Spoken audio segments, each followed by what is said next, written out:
Hello Airgas team, welcome back.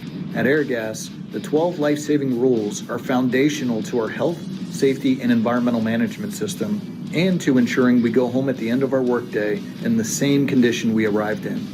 Unfortunately, we often find that when reviewing the details of how past injuries occurred, one or more of the 12 life-saving rules was not followed.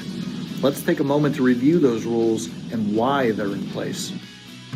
Working under the influence of drugs and/or alcohol is one of the most dangerous things someone can do because, among other things, it directly impacts our ability to work safely.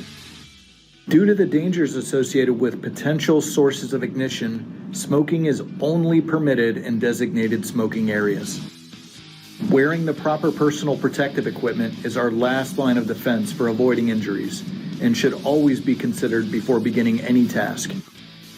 Confined spaces have the potential to contain hazards capable of causing serious harm or even death.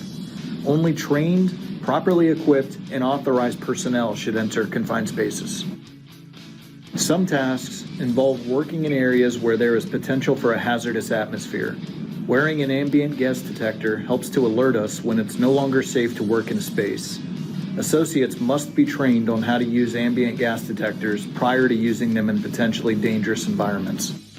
A hazardous work permit must be filled out to ensure that all risks are identified and mitigated when performing certain features of work. Shield training and qualification is required for anyone involved with this type of work at Airgas. When we have to work on any kind of energized system, special precautions have to be taken so that we are not exposed to energy that can harm us. Shield qualification is required before beginning any task which requires energy control and isolation. Safeguards are put in place to protect us from danger. Never override safety equipment unless proper authorization is granted and safe work practices have been established. Working at heights can be dangerous without the proper controls in place. Working at heights requires proper training, proper equipment, and authorization.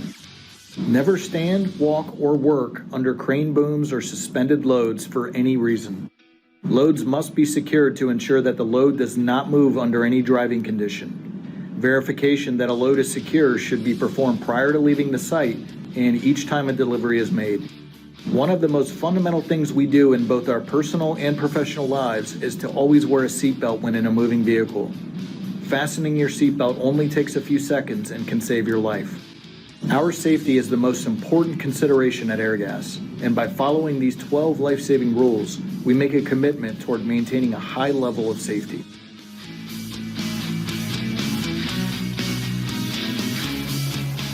What is your reason why to keep safe?